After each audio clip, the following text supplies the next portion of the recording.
Question number 6 from exercise 3.1. Find a unit vector in the direction of the vector A हमारे पास I minus 7j that has magnitude 8 unit. यानी हमें एक ऐसा vector find out करना है जिसका मैग्नीट्यूड 8 यूनिट हो और वो इस वेक्टर के डायरेक्शन में है। तो हमें सबसे पहले इस वेक्टर का यूनिट वेक्टर फाइंड आउट करना होगा। तो हमारे पास यूनिट वेक्टर को हम एक केप से शो करेंगे और यूनिट वेक्टर बराबर है ख़ुद वेक्टर ए के divided by magnitude of vector ए। तो हमें सबसे पहले यूनिट वेक्टर फाइंड आउट करना है और इसके लिए हमें magnitude of A find out करना है।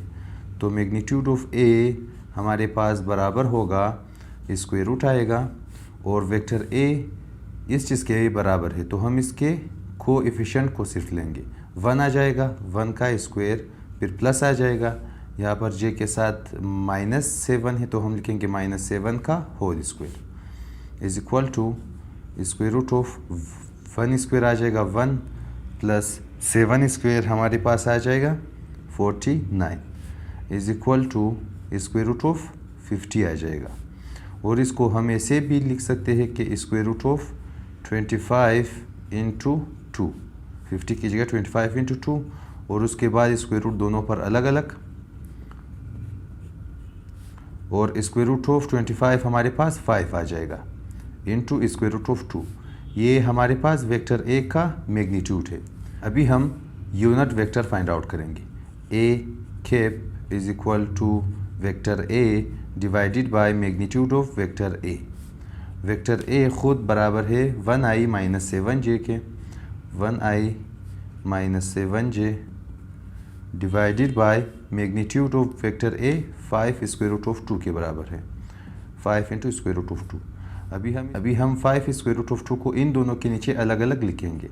हमारे पास आ जाएगा i divided by 5 square root of 2, फिर minus 7j divided by 5 square root of 2। ये हमारे पास यूनिट वेक्टर होगा। और अभी हम आएंगे उस वेक्टर b को फाइंड आउट करने। हम जिस वेक्टर को फाइंड आउट करने जा रहे हैं हम उसको b का नाम देंगे और ये b बराबर होगा 8 टाइम्स यूनिट वेक्टर a, क्योंकि हमें एक ऐसा वेक्टर फाइंड आउट करना चाहिए जिसका मैग्नीट्यूड 1 हो और वो इसी यूनिट वेक्टर के डायरेक्शन में है। तो हमारे पास 8 वैसे ही a कैप की जगह ये दोनों आ जाएंगे। i divided by 5 square root of 2 minus 7j divided by 5 square root of 2 और ये ब्रैकेट भी आ जाएगा। हम अभी अगर 8 को इसके साथ मल्टीप्लाई करें तो 8 इंटू 1 हमारे पास 8i divided by 5 square root of 2 minus 8 into 7 हमारे पास 56 आ जाएगा, j divided by 5 square root of 2 और यही हमारे पास आंसर होगा।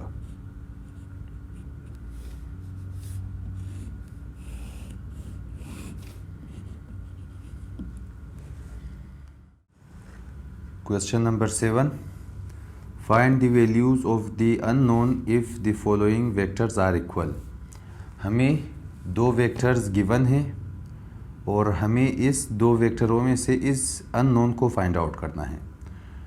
और चूंकि ये दोनों वेक्टर्स इक्वल है तो ये दोनों वेक्टर्स कंपोनेंट वाइज इक्वल होंगे, यानी j कंपोनेंट के बराबर होगा और i कंपोनेंट के बराबर होगा।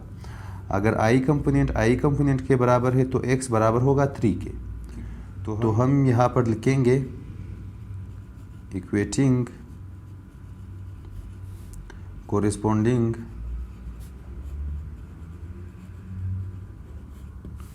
components on both sides। हमारे पास i कंपोनेंट के बराबर होगा तो इधर i के पास 3 है, i के पास x है तो हमारे पास 3 बराबर x होगा, या इसको हम ऐसे भी लिख सकते हैं कि x इज इक्वल टू 3। यही हमारे पास इसका आंसर है। अभी पार्ट 2 को सॉल्व करेंगे। पार्ट 2 में हमारे पास 5, 8 is equal to 5, -y given है। इसको हम ऐसे भी लिख सकते हैं 5i plus 8j is equal to 5i minus yj।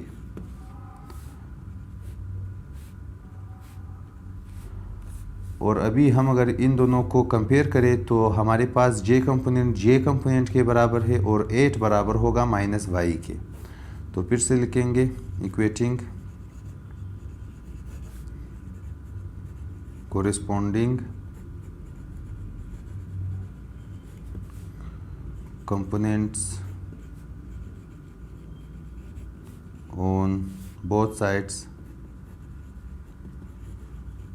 हम 8 को उठाएंगे और पुट करेंगे बराबर है माइनस वाई के, या फिर हम अगर इस साइन को लेफ्ट हैंड साइड पर शिफ्ट करें तो minus 8 is equal to Y आ जाएगा, या फिर इसको हम ऐसे भी लिख सकते हैं कि y is equal to minus 8। यही हमारे पास इसका आंसर होगा। अभी part 3, 9 divided by 2i minus 8 divided by 5j is equal to xi minus 8 divided by square root of 25j।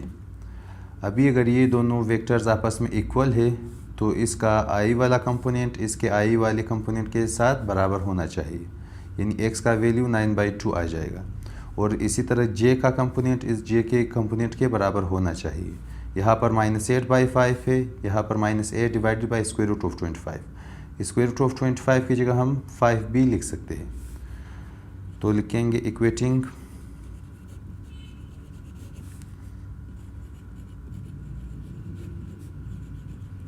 कोरिस्पोंडिंग component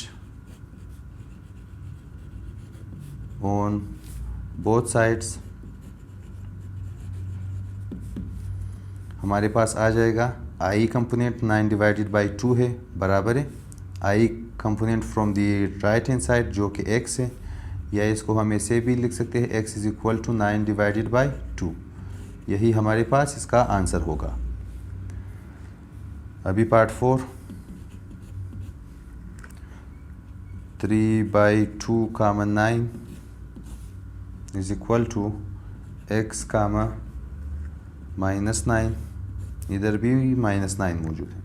अभी हम इसको 3 divided by 2i minus 9j is equal to xi minus 9j भी लिख सकते हैं। और चूंकि दोनों वेक्टर्स इक्वल है तो ये दोनों वेक्टर्स कंपोनेंट वाइज भी इक्वल होंगे, यानी x कंपोनेंट यानी कि i कंपोनेंट के बराबर, j कंपोनेंट के बराबर। तो अभी हम लिखेंगे